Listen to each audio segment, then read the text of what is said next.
നമസ്കാരം. 3 മാസം മുമ്പ് അല്ലെങ്കിൽ 6 മാസം മുമ്പ് പഴകിയ ചിക്കൻ പിടിച്ചു. അതിൻ്റെ ലിസ്റ്റ് പബ്ലിഷ് ചെയ്യാൻ പറഞ്ഞപ്പോൾ പലരും ഇവിടെ പേടിച്ചു. ആ ലിസ്റ്റ് പിന്നീട് പബ്ലിഷ് ചെയ്തു. പിന്നീട് ഹോട്ടൽ ഉടമകളടക്കം പലരും പല വിവാദങ്ങളും ഉണ്ടാക്കി. ഇപ്പോൾ ഇന്ന് കളമശ്ശേരിയിൽ അൽഫാം മന്തി കഴിച്ചവർക്ക് ദേഹാസ്വാസ്ഥ്യം, ഭക്ഷ്യവിഷബാധ എന്ന് സംശയം. അതാണ് ദേ കാണുന്ന പാതിരാക്കോഴി.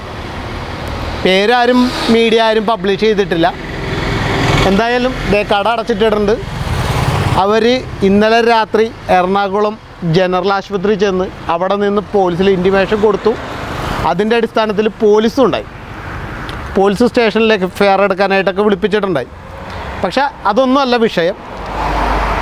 കളമശ്ശേരി മുനിസിപ്പാലിറ്റിയിൽ നിന്നും ഹെൽത്ത് ഡിപ്പാർട്ട്മെൻറ്റിൽ നിന്നും പോലീസ് ഡിപ്പാർട്ട്മെൻറ്റിൽ നിന്നും ആളുകളെത്തിയിരുന്നു. പക്ഷേ സാമ്പിളൊന്നും എടുത്തില്ല. കട പൂട്ടി. അതെങ്ങനെ പറ്റും? അപ്പോൾ ഉദ്യോഗസ്ഥനെ കാണേണ്ട രീതിക്ക് കാണുകയോ മറ്റു കാര്യങ്ങളോ ചെയ്തു കഴിഞ്ഞാൽ ഇവിടെ എന്തും നടക്കും എന്നുള്ള സ്ഥിതിവിശേഷമാണ്. അത് പറ്റത്തില്ല. അത് നിയമവിരുദ്ധമാണ്. നമ്മളിപ്പോൾ ഒരു ഹോട്ടലിൽ കയറി കഴിഞ്ഞാൽ പല ഹോട്ടലിൻ്റെയും അവസ്ഥയാണ് ഈച്ച.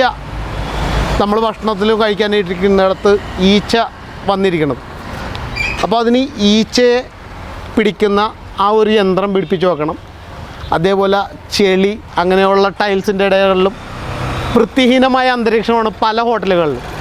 ഇത് മാറ്റി അത് വൃത്തിയുള്ള അന്തരീക്ഷത്തിലാണ് ഹോട്ടലുകൾ പ്രവർത്തിക്കുന്നതെന്ന് ഉറപ്പുവരുത്താൻ ബാധ്യതയില്ലേ ഹെൽത്ത് ഡിപ്പാർട്ട്മെൻറ്റിന്? അതവർ ചെയ്തില്ലല്ലോ. അത് ചെയ്യണ്ടേ? അങ്ങനെ തുടങ്ങി നിരവധി മാനദണ്ഡങ്ങളില്ലേ? ഇതൊക്കെ എവിടെയെങ്കിലും പാലിക്കുന്നുണ്ടോ? പിന്നെ എന്തിനാണ് ഇവിടെ ഭക്ഷ്യസുരക്ഷാ വകുപ്പ്? ഞാൻ ഇന്ന് ഇതിൻ്റെ ഉദ്യോഗസ്ഥരടക്കം വിളിച്ചു കഴിഞ്ഞപ്പോൾ ഇവർ പറയുമോ ഞങ്ങൾ സാമ്പിളൊന്നും എടുത്തിട്ടില്ല.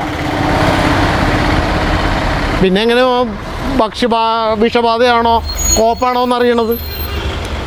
പിന്നെ എന്തിനാണ് അവരവിടെ ഇരിക്കണത്? ഞങ്ങളിവിടെ വന്ന് കണ്ടു, കൊള്ളാം, നല്ല ഹോട്ടലാണ്, നല്ല അന്തരീക്ഷമാണ്, ശരി പൊക്കോ. ഇതിനാണോ ഇവരെ വന്നിരുത്തണത്? ഇതുപോലെയുള്ള പ്രവൃത്തികൾ കണ്ടുകൊണ്ടിരിക്കാൻ എന്നെക്കൊണ്ട് സാധിക്കില്ല. എന്തായാലും മാതൃകാപരമായ നടപടി സ്വീകരിക്കണം എന്ന് പറഞ്ഞ് പരാതി കൊടുക്കുക തന്നെ ചെയ്യും. ബന്ധപ്പെട്ട ഉദ്യോഗസ്ഥരുടെ വീഴ്ചയുണ്ടെങ്കിൽ ഉദ്യോഗസ്ഥരെ വീട്ടിലിരുത്തും എന്ന് പറഞ്ഞുകൊണ്ട് നിർത്തുന്നു. നന്ദി, നമസ്കാരം.